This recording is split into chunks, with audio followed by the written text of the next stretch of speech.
Candy and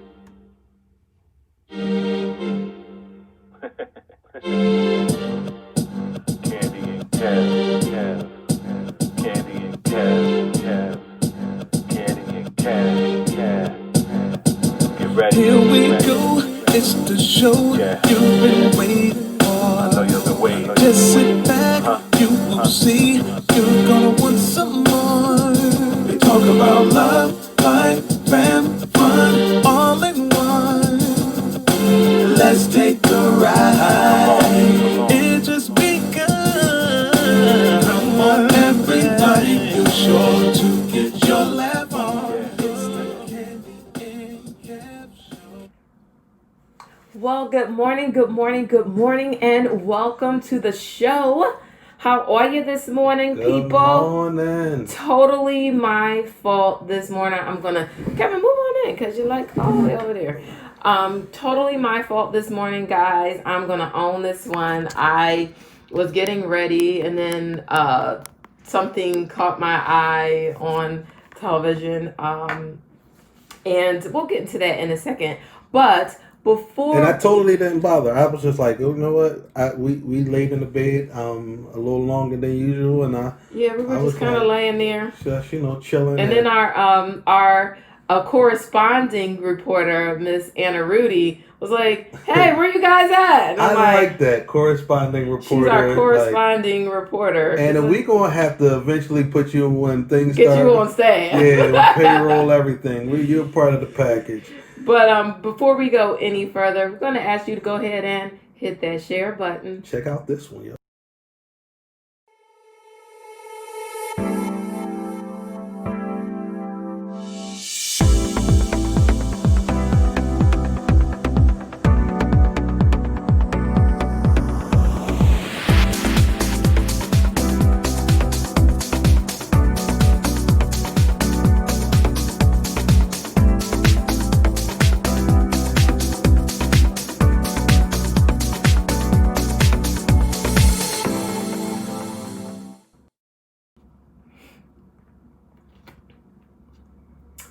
So we are back, and done. I would not ask you to do anything that I was not willing to do myself. So while you were possibly hitting your share button, guess what? I was definitely hitting my share button as well. So yesterday, I actually were going through. I have to every now and then go through and purge some videos and kind of get through. And I realized for the last 4 years, I've been coughing before every show. Yep. Before every show. Now, I'm talking about for the last 4 years. Yep. In the car. It's a thing. I guess, and I've never noticed it before until we actually sat here. And Candy said, "Do you have to cough every time?" It's a thing. So it's my response to that question is absolutely. I can't change it now. It's a part of who we are. It's a fabric of our show. I can't even fake it. So one of the things, like I said, I'm going to own it this morning. Something caught my attention as I was getting ready. And the thing that caught my attention was, and I have already downloaded this book, but they were interviewing on television the author of a new book that it's just released, and the author is an African American woman, and it's so timely. Now, she had been working on this book for the past 4 years, but it speaks so much to what's going on now. So I encourage you. I drop it to my Here it is right here. It is called The Vanishing Half by Britt Bennett.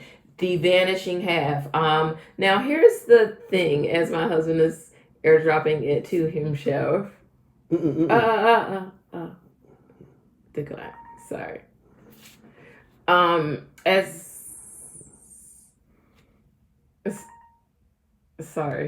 As he is airdropping it to himself, so you can get so you can see what it looks like. It is called The Vanishing Half by Britt Bennett. She is a young African American author, and she just turned 30, I believe, today or yesterday. But this book is amazing. I've already begun to kind of like dig into it. And basically, the synopsis would be that there are twins, and they grew up in this town where colorism is a thing. And although it's an African American community, those who are skin seem to fare well or fare better in this community. And so they are twins, and everything changes when, in a knee jerk kind of last minute, last second decision, she decides to pass. It was, I believe, a job interview, and she decided to kind of check off white, and she began to live her life as a white woman, and her sister being a little darker than she did not have this. So I admonish you to go and check this book out. It's called The Vanishing Half, written by Britt Bennett. Is getting so many accolades. Now, she's, again, been working on this book for 4 years, never knowing that it would mean so much right now. So go ahead and check that book out. Definitely. So listen, yesterday we were actually we took a day just to kind of chill out, just relax, and just take care But I of love us. our corresponding reporter. She said, "You guys just said it was Tuesday." Yes, so we did a replay, but we had the pleasure, and I'll be quite honest with you, it's something that I don't necessarily watch. So this was an opportunity to watch history unfolding, and we were able to watch the Bubba Wallace situation. Candy, if you can bring them up to date. So, Bubba Wallace. Bubba Wallace is the only full-time African American race car driver in NASCAR. And yesterday there was a race at Talladega. And so on Sunday evening, a noose was discovered in his carport, in his car garage, at the track. And so his team was allowed to go in between late Sunday night, early Sunday morning, and to go and to check out his car, to also ensure that his car had not been tampered with as well, like with brakes or, any of the systems that he needs to stay safe on the track and stay alive. So yes, the thing about this noose being found in his garage at the racetrack, Talladega racetrack, is that it is a secured area. So you can't, Kevin or I just couldn't walk in where the cars are garaged and, where they're housed. And so it is suspected that it may be someone within the organization, because they know that it's not a easily accessible area to get to the cars.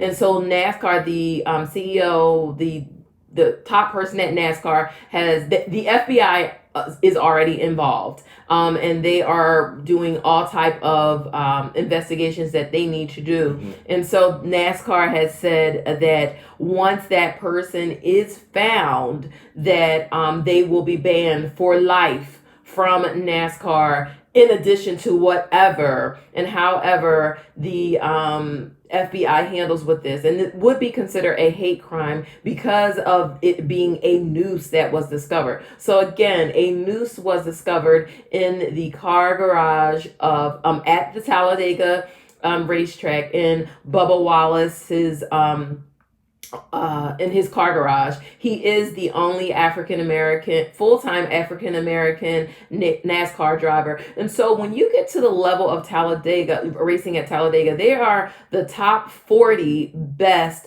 race car drivers. Yeah, definitely. And so he is of an elite status. And his mother is African American. His father is white. He has been in the NASCAR arena for a while, but he still considers himself a novice.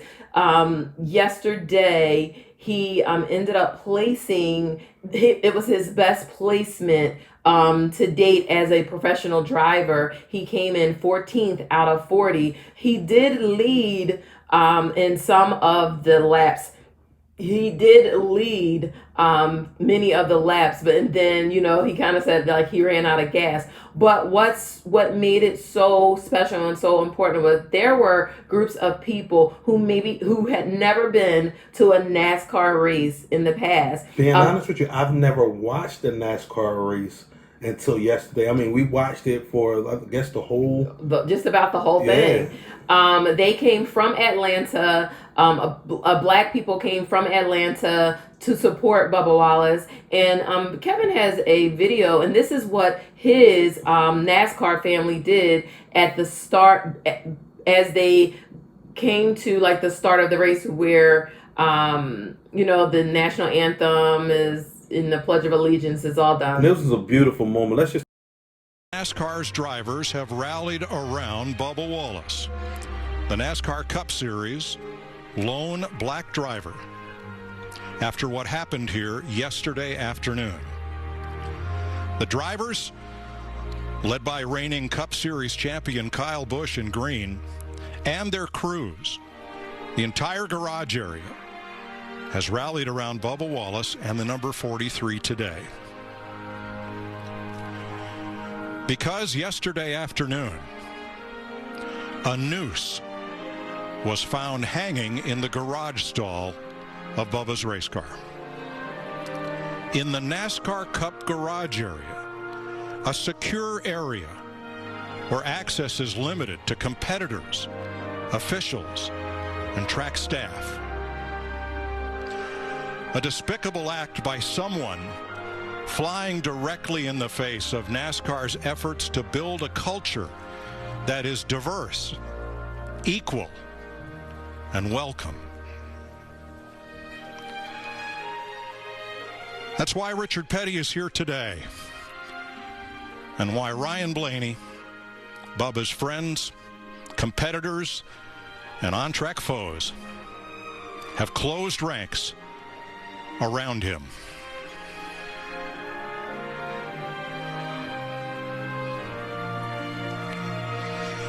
When that window net goes up later today, racing is the great equalizer. Everybody's 6'4", 240 pounds. Everybody has 600 horsepower. No one is white, black, brown, or yellow. They are all racers, and they are all our heroes.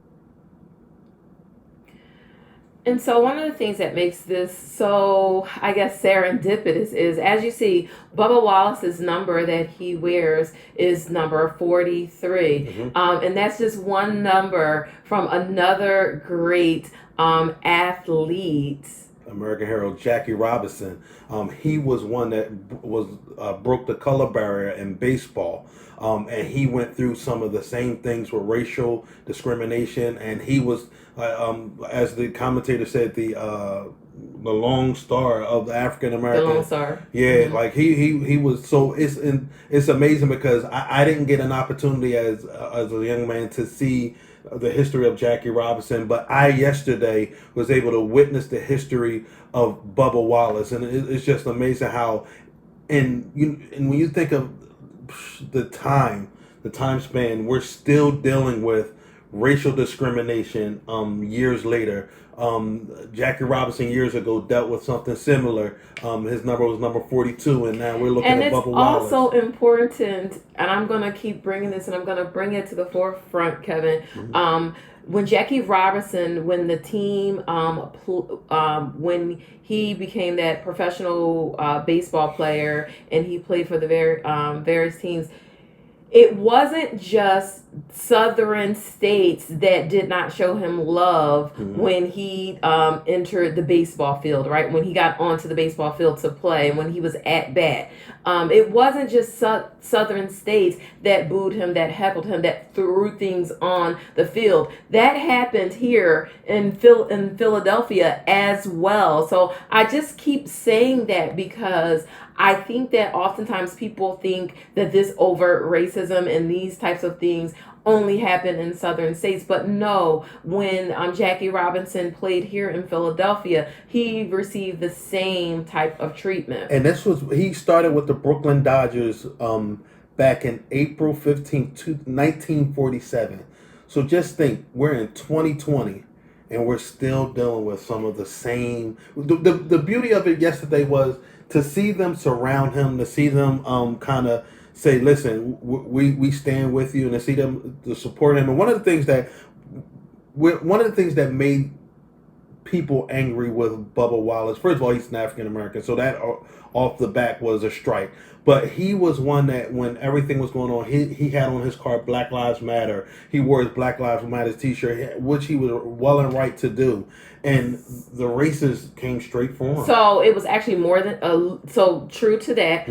Going in a little deeper, what happened was, and this was what Bubba said when he saw the two men gunned down Ahmaud Arbery. He said he felt like he had to speak up. He had to use his platform. He had to use his voice. And so that's when he was one of those who led the charge that the Confederate flag no longer fly at the NASCAR, at the NASCAR races, specifically in Talladega. But for NASCAR, that should not be a flag, the Confederate flag, that is flown in the stadium, the stadium, I guess or on the racetrack.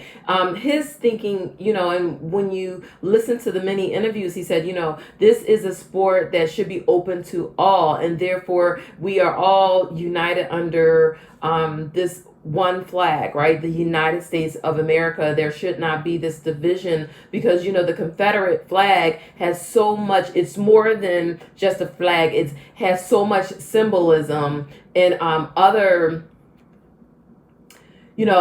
history. There's so much symbolisms. I know that for those who, lived in the Deep South, it was part of their heritage as far as their pride. But for many African Americans and non-whites, it's a symbol of hatred. It's a symbol of, hangings, lynchings, burnings. All of these things are connected to the visualizations for that Confederate flag for non-whites. And so, Bubba Wallace's thing was, these are the United States of America, and the United States of America flag should be flying and not a symbol of division, a symbol of unity. And so that's when actually,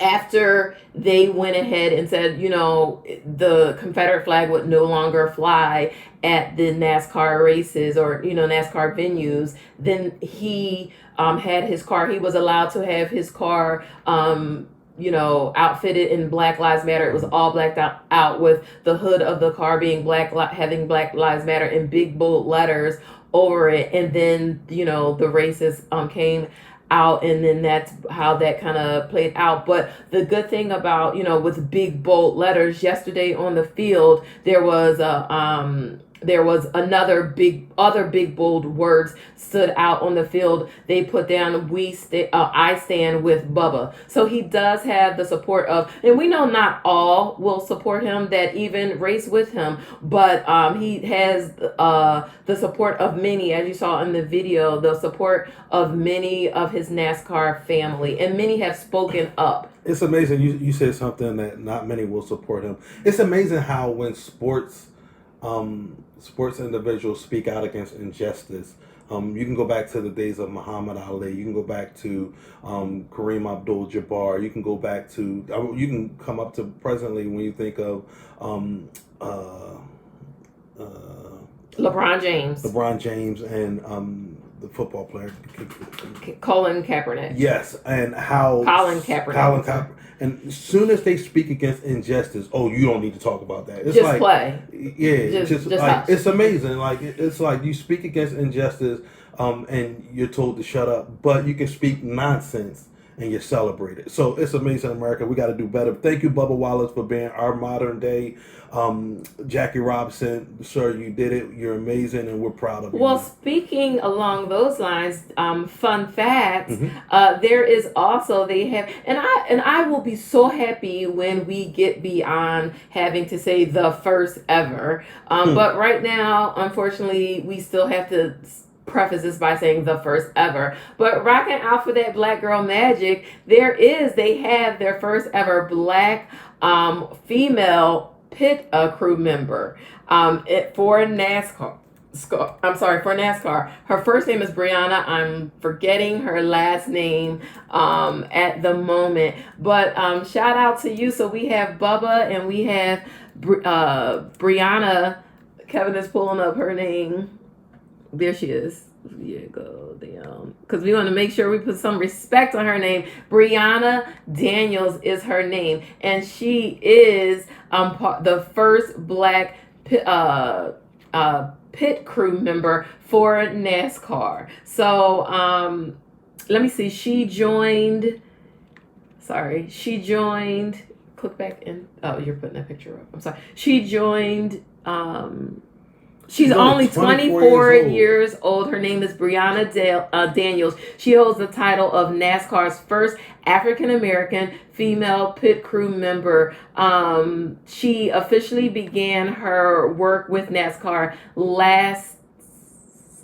in 2017. So that would make her 27 now. But, that would make her 27 now. So, like I said, it's sad that we still have to say the first ever. But Kevin, throw her picture up there really quick. I did. Oh, okay. There you go. That's Miss Brianna Daniels, 27, and she is the first. 24. Well, no, that article was written in 2018, so that would make her 26. So she's somewhere between 24. Well, we know she's Black. And 27, but she is the first ever Black female pit crew member. So I will look forward to the time when we don't have to continue to say things like first ever African American blah blah blah, or first ever Black blah blah blah, or we can move beyond saying, oh my God, she's so beautiful for a Black woman, or he's so handsome for a Black man, or you're so articulate for a Black woman, or you're so articulate for a Black man, or you speak so well for, like, all these little code, we're gonna start responding. Compliments. We're gonna start responding the way we feel like responding. Like, shut that. About your mouth. Exactly. It's like, well, shout out to you, Brianna and Bubba, and I am so glad to see those people from Atlanta who made their way to Talladega racetrack yesterday to support him. And after he finished the race, it was his best race to date in NASCAR. So there are 40 of the elite racers from all around come to race at Talladega, and he raced his best race yesterday. He came in 14th, and for many of those laps he was in first place, and as he said, he kind of ran out of gas, and there were some things that go on, but it was his best race. And as soon as he finished, he went over to the section where there were a large group of Black people that were supporting him had come, and when he went over there, he greeted them. Although the reporters were trying to get to him, he did give them an interview after he went to greet those who came out to support him, and he wanted to know where they were from. And he said in his report, in his interview with the reporter, I'm sorry I don't have my mask on right here in this moment, but I wanted to show whomever put the news in my garage that you will not steal my smile, you will not steal my love for NASCAR racing. So shout out to you, Bubba, and stay strong, brother. Stay strong. So in other news reports, and me and my wife started this conversation with each other yesterday, but I guess we kind of figure we'll save it to kind of have real raw conversation today. One of the 4 ex-cops charged in the brutal killing of George Foreman was confronted by angry shopper. Floyd. He said What is it? Foreman. Was confronted by angry shopper who bristled when he told her he was sorry. She felt. Well, let's just take a look at the video. One of the 4 ex-cops charged in the brutal killing of George Floyd was confronted by an angry shopper who bristled when he told her he was sorry she felt the way she did. J. Alexander Kyung was shopping at Cub's Food in Plymouth, Minnesota on Saturday when a woman spotted him. Kyung was captured on video standing by as Derek Chauvin mercilessly put his knee on George Floyd's neck for 8 minutes and 46 seconds. Kyung was out on a $750,000 bond. He's charged in aiding and abetting second-degree unintentional murder and second-degree manslaughter. He's expected in court along with the other defendants at the end of the month. Here's the video. What's your name? Oh, yeah, that's me. It is you. So you're out of prison. Yes. And you're comfortably shopping in Cub Foods. As if you didn't do anything. I wouldn't call it comfortably. I'd just say getting necessities or helping. I don't think you should have that right. I don't even think you should be out on bail. I can understand I mean, how does it feel? I'm sorry you feel that way. No, you're not sorry. Like, you're literally outside here comfortably as if you didn't kill that man. Did you think that people weren't going to recognize you? Honestly, did you? You don't have the right to be here. You killed somebody in cold blood. You do not have the right to be I here. understand. I'll get my stuff paid for. No, we don't want you to get your stuff. We want you to be locked up. You're honestly in Cub Foods comfortably shopping. Out of prison. Like, do you feel any remorse for what you did? Do you? Ma'am, I'm just gonna grab my stuff. This is the officer who was let out of jail today for shooting George Floyd. Or, I'm sorry, suffocating him. You're not going to be able to comfortably go around Minnesota like this. I pulled up the picture. I knew it was you. It's just like, he was there when they were killing him. And it's just like, this is crazy that you're here just thinking everything's okay. I mean, you don't want to apologize. You don't want to say anything. Like, no. Because this video is going to be on the internet. Yeah, he has the nerve to literally come outside thinking that we don't know what he looks like. How dare you? You're not going to be able to comfortably live in Minnesota after this, or anywhere. And you will be going back to jail. So, looking at the video, it kind of struck me. From what I understand, we're reading some of the report. This gentleman had just made bail and was out. I think it was less than 24 hours, and he was seen, or he was seen at the market where you see in the video this woman confronted him on video, and when me and my wife was talking yesterday, she was saying, she asked me a question, and I was really challenged with the question. She said, do you think he should not go out in public or go to the supermarket or do the things that he needs to do? And I really had to ponder on the question, because we do understand that a person is not proven guilty, and they're not found guilty. They're not, what's the innocent saying? Until proven guilty. Innocent until However, proven guilty. in this incident, there's the video. So I was like, you know what? And then when he said, well, I had to get necessities, and I look in his hand and he has a bag of Oreos. It's like, bruh, like let's be clear. He did not actually commit the crime of murder. Again, he's being charged with aiding and abetting second-degree unintentional murder and second-degree manslaughter. So when you look at, he was one of the cops that stood by and did not stop the other officer from putting his knee on George Floyd's neck. Now, what I will say, I would have had a slight bit of empathy for him if he had said, ma'am, I'm sorry this ever happened. I should have stepped in. I took ownership. But then he can't say that and he's probably been, honestly, he's probably been instructed by his lawyers not to say something like that, because had he said what you just said, had he said on this video what you just said, he would have incriminated himself, and that would not have helped his defense case. So he can't say, it's better for him, honestly, as even though him standing by was absolutely, in my opinion and in most of the public's opinion, dead wrong.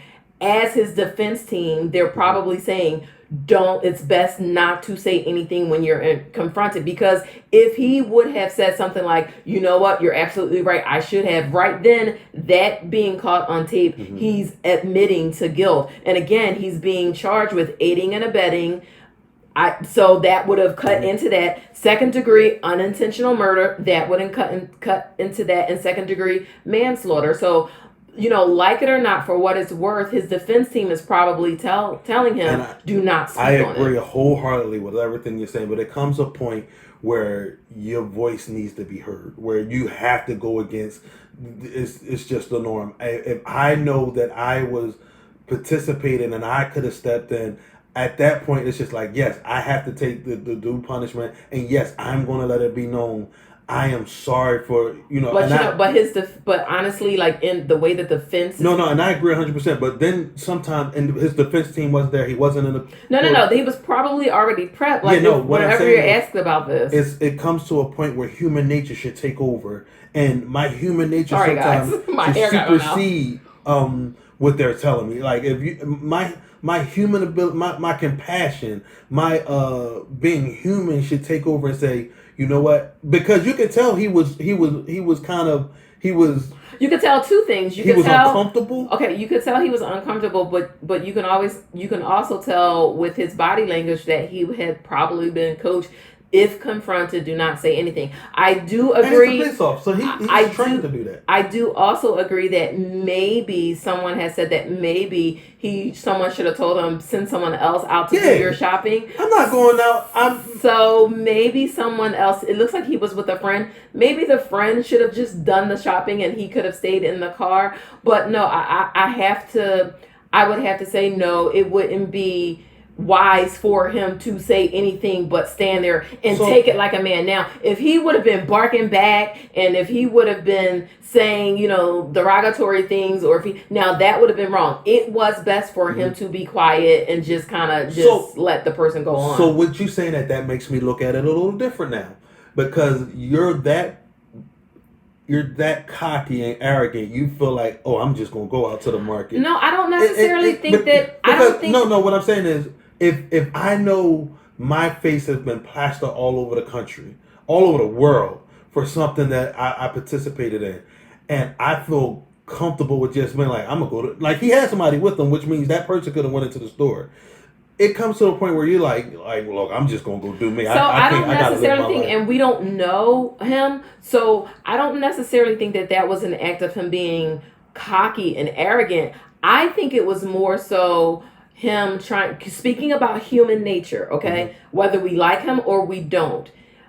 Unlike some of these other characters that we have seen, from me watching the video, and you mentioned him getting Oreos or something like that, I think with human nature, he was trying to regain some sense of normalcy, even if it's for a short period of time, because we don't know. Like, again, he is due in court at the end of the month. He does not know what his sentence, if he will be found guilty of any or all of these charges. He does not know if he will be behind bars, if he is found guilty of any or all of these charges. So I think, along with you talking about that sense of that human nature, he wanted at least one piece of normalcy in his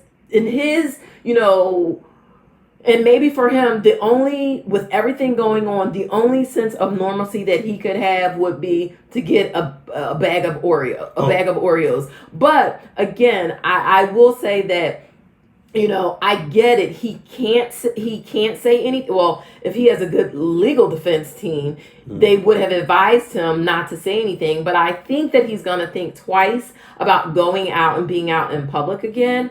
But I do think, like when you just said, a sense of that your human side. I think even though it's incredulous to us, for him it could be. He doesn't know what's going to come out a result of him being in court at the end of the month. And so for him, the sense of normalcy was getting a bag of Oreos. Gotcha. And someone said this white privilege. The crazy thing is this gentleman isn't even white. I believe that has some African American in him, but according to his last name, I believe he has to have some kind of, because it's KUNG. He might be KUENG. What do you think? We don't know sure. but it doesn't. So it does. No, I was speaking because they were saying that was white privilege, and I was saying that he's not white. I think he's doing what other people have done when they have been released on bail, or on bond. He wasn't given the parameters so that's a part of the justice system. He wasn't given the parameters of you can't leave you're out on bond, but you can't leave your home. He wasn't given those things. So that is a fail on the justice system. He wasn't given those restrictions. That's the word I'm looking for. He wasn't given the restriction of no, you can't, be out at a store. You have to stay in your home, so like it or not, and I'm not saying that I agree. I'm just trying to, again, bring other perspectives into it, and because at the end of the day, it is horrible that he gets to go to the market and buy Oreos to have a sense of normalcy, because the Floyd's family, their sense of normalcy is forever shaken. For his daughter, her sense, and sons, his children, their sense of normalcy is forever shaken. And taking that into consideration, I think that he wasn't given those restrictions, so that's more so a fail on justice, right? On the judicial system, or whatever judge, or whomever appointed the bond without said restriction. Yeah. So really quickly, we're going to get into this particular story. Came over a couple of days ago, and it definitely, I would be honest with you, I like this guy. I really like this guy. We had the opportunity to meet him and his wife in November, but D.L. Hughley recently was tested positive for COVID-19. But the reason why we're really talking about this story is North Carolina. You guys are some of the coolest people in an emergency situation that I ever seen in my life. It was a short show in Nashville, wherever. I know it was somewhere down the south. Is some of the coolest people in my life. If you guys had an opportunity to take a look at what happened, he actually was on stage performing. And we should also include that he was asymptomatic, so he was not showing any signs of being COVID positive, but. We have a video if you have not seen it. Check it out. Let's take a look at this. They were immigrants.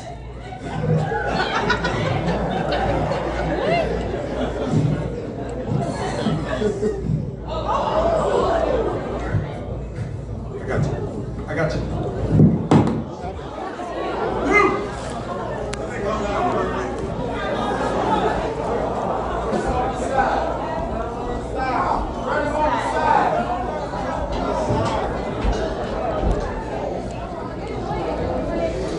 Everybody just stay calm. We got it all under control here, y'all. Thank y'all so much. We're going to get things taken care of.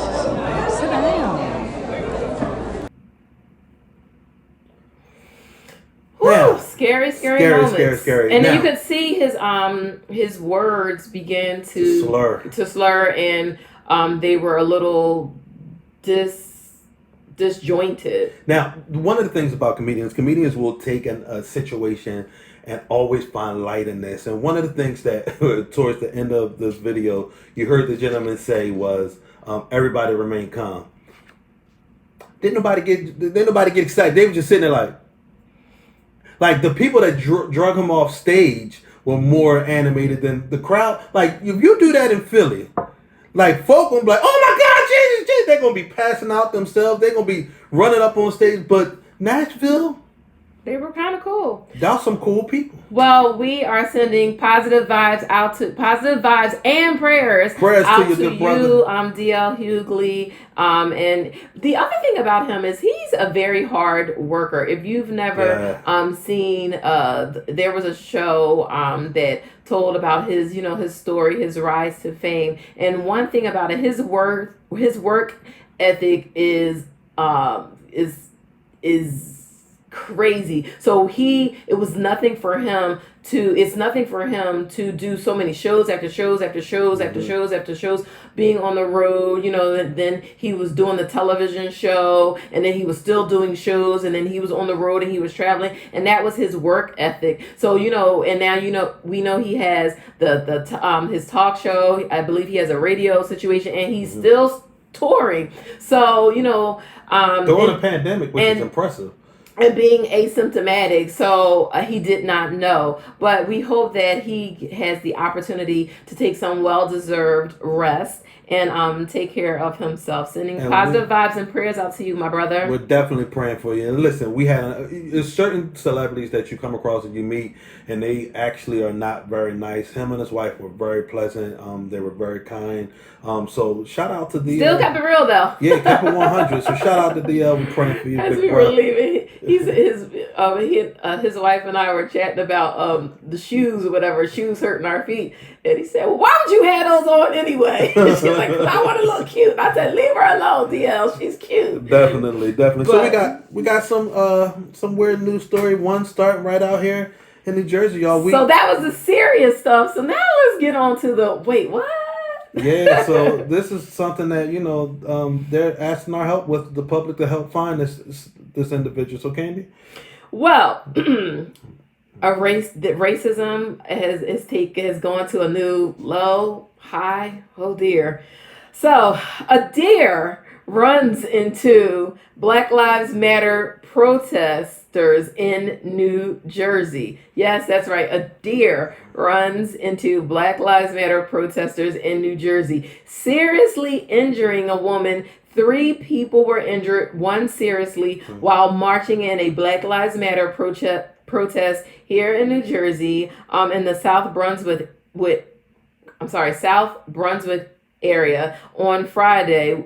It bolted out into the crowd of demonstrators, according to officials. It was a march for justice that began around 5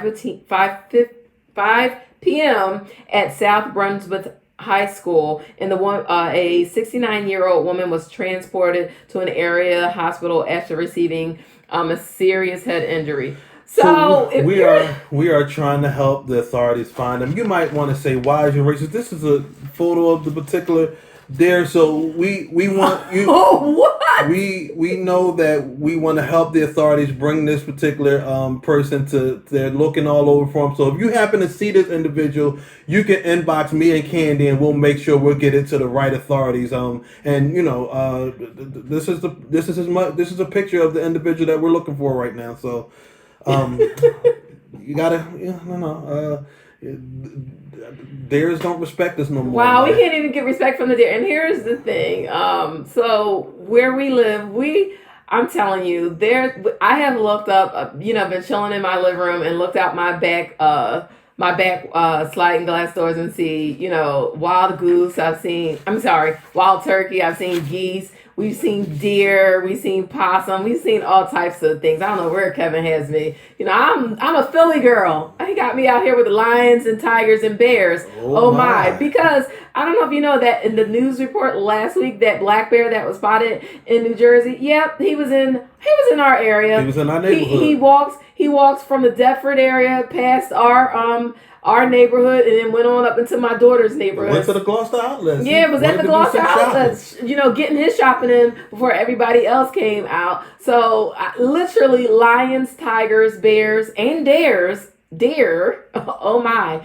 But the truth is, we know that there are a lot of deer here in the South, in the New Jersey area. And so Like I said, we see deer all of the time, and about that time, around 5 o'clock, early in the morning, and then as it begins to get later in the day, and we see them come out. So the protesters probably startled them. Yeah, and this is that's what I want to believe, is that the protesters startled him. No, this deer was racist. You see who he was with and who he represented. This deer. You think somebody sent the deer out there? Yes, they did. Donald J.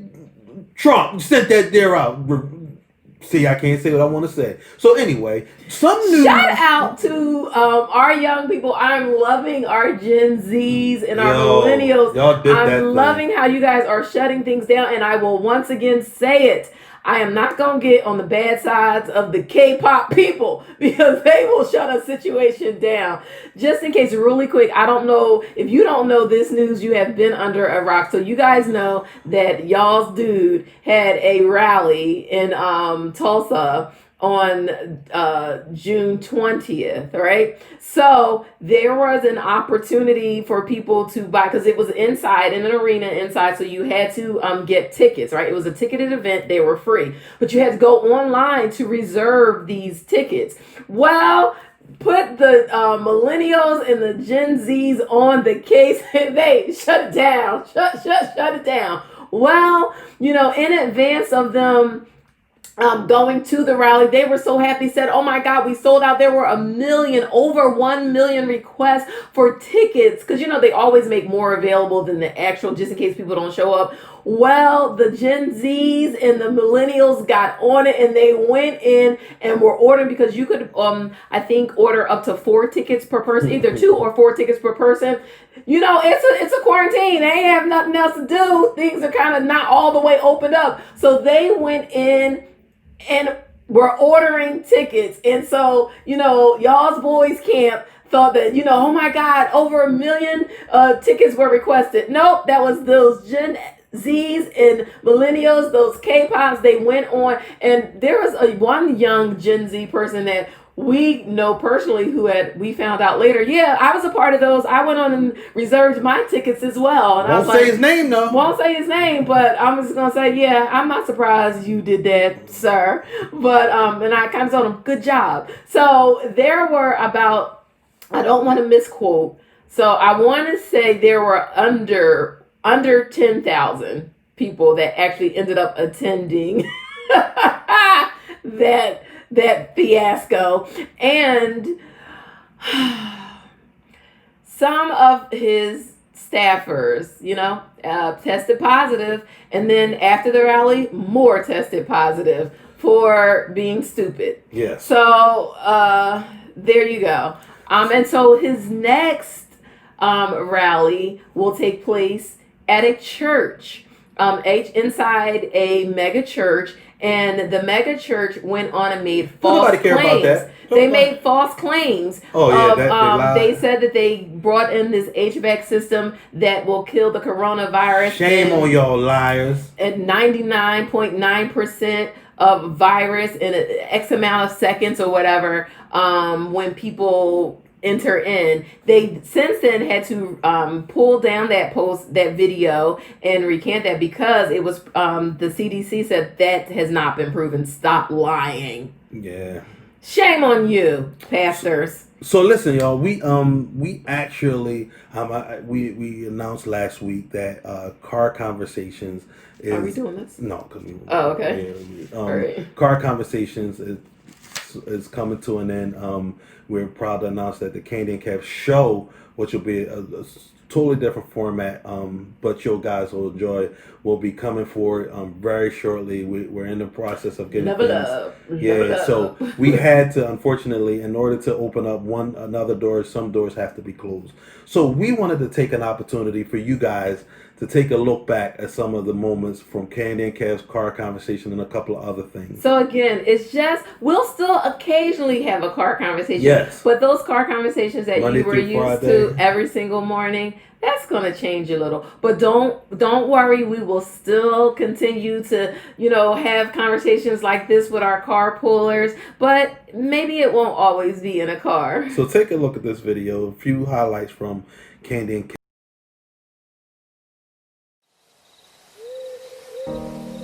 I've been really trying, baby, Trying to hold back this feeling for so long. And if you feel like I feel, baby, then come on.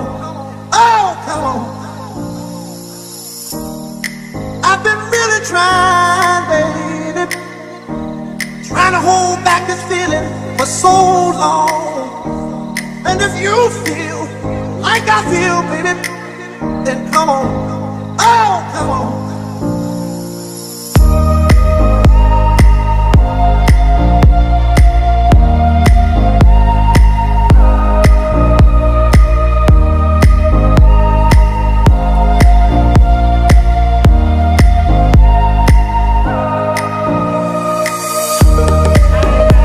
Candy and Kev, and we are here in where are we? We are in Pensacola, New Jersey. In Pensacola, New Jersey. We're about to do what we love as working a red carpet. We are here. Yes, we are here. We travel from have hair down here like what? And right now it's like we ain't talking about hair today. But what happens is that causes like hair to grow in other places that I don't really mean to grow. Kevin, I'm not opening the door. So right now I'm gonna take this foundation. Is this how they do it? I'm gonna take that foundation. I'm gonna go ahead and color my mustache. Kevin, if I let you in this door one more, yes. Mommy, I won't bother You are not getting in this shower. I am trying. Get out the shower, Kevin. I can't. I just got it. I just came from working out. Okay, go ahead. I ain't gonna be loud. I promise.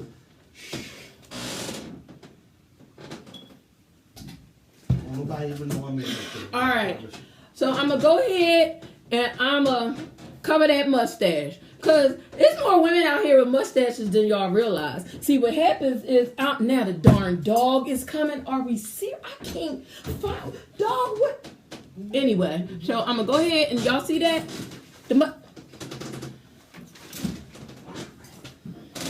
The mustache is here and now it's covered. See? The mustache is covered. See? You can't see the mustache no more. So the mustache is covered. So yeah, girls, I'm sorry. I put it out there that, Kevin, are you really about to take a shower? Yeah, I just came from working out. I gotta get washed. I smell. Just go ahead. Ain't nobody know I'm in here. Okay, so I done did my mustache. I covered the mustache. It gives you some ambience. Okay, man, we started the Black Revolution. I'm like, Candy, you like, huh? Huh? We got to be a unified force and look powerful. We don't look powerful right now. Okay, I'm ready. And yes, I got on leather. Listen, we might be part of the revolution, but we gotta still be classy, okay? Yeah, you know, we gonna be. So this is a Black Revolution today. We will not be celebrating Donald the fake President Trump. Damn, I need another bite of my sandwich. Where's it go?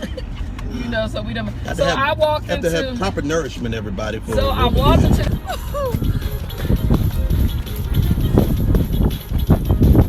Kid, I thought you was wearing your heels.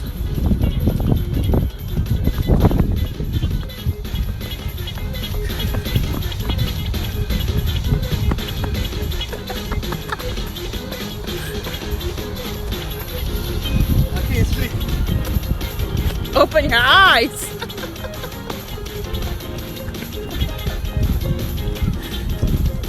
People coming, y'all gotta get out the way and run them through.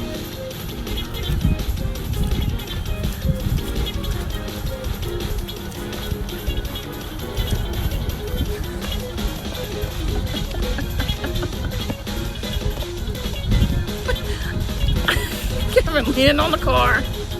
No, ain't no help. No help. No, no. You're restricting my praise.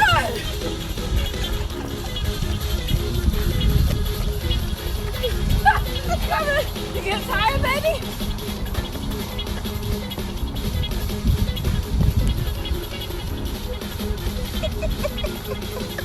How you gonna compete I'm with holding the camera, Ernie. Don't try it.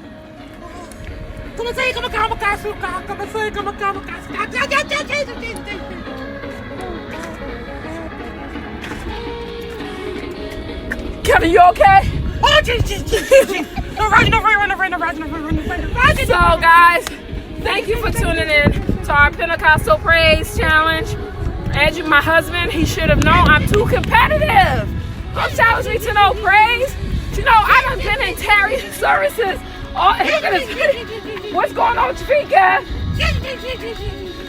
What is going on with your feet? You moving your feet now more than when you was up praising. Yo, we gonna get out of here because I think they gonna call the cops because they said there's 2 black people in the park doing some crazy dancing. They ain't know we was offering up praise to God. Plus, we got Anna with us. Anna's white, so we always carry Anna with us when we do public things because they ain't gonna mess with us as long as Anna's with us because she's white. So for this week, for the remainder of this week, we will be bringing you some highlights from some of our journey. The more I watch these things, I'm like, what's wrong with us? So Kevin was putting this compilation together last night. He's like, Candy, look at this. I watched this last night and it's like, what's wrong with us? And it's like, did we really do that? Like, what was we thinking? What were we really out in the park doing? Oh my God! Like, as people, the funny thing, I'm looking at it, I'm like, people are running past like these like fools, like it's normal behavior. But shout out to you, Anna Rudy. She was our videographer that day, and we didn't ask her to be. She just knew that we were going to be out there. Someone had actually challenged us to who could shout to that Pentecostal shout better, and I told Kevin, you can't stop my praise. And the longest, and y'all know your girl won because your boy kept cheating. But in any event, for the rest of this week, we're going to be highlighting some of our car conversations, and we're going to show you all the very, very first car conversation, how it all got started.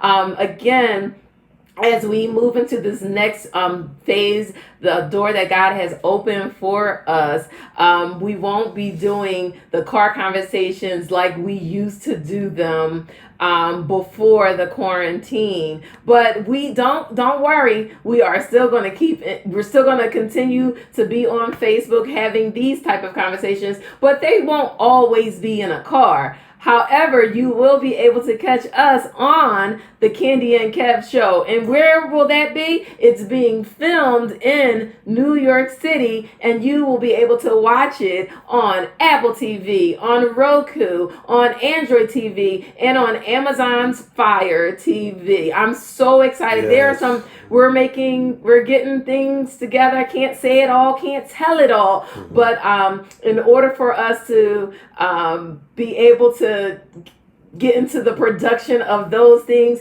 some other doors had to be closed. Yes. And it's a good thing. It's a good thing. So don't be sad. It's graduation. It's a good thing. So other doors had to close so that we can walk into our future and what the Lord has for us. And we promise to continue to make you proud. We promise to continue to stay make you true. A part of it too. To make you a part of it and to stay true to who we are. We promise to keep on bringing you good news, keeping you informed, and make sure you're laughing. But this time we're going to infuse that good music to it. Speaking of good music, this is footage that has never been seen. We had an opportunity. We met up with a good friend of ours.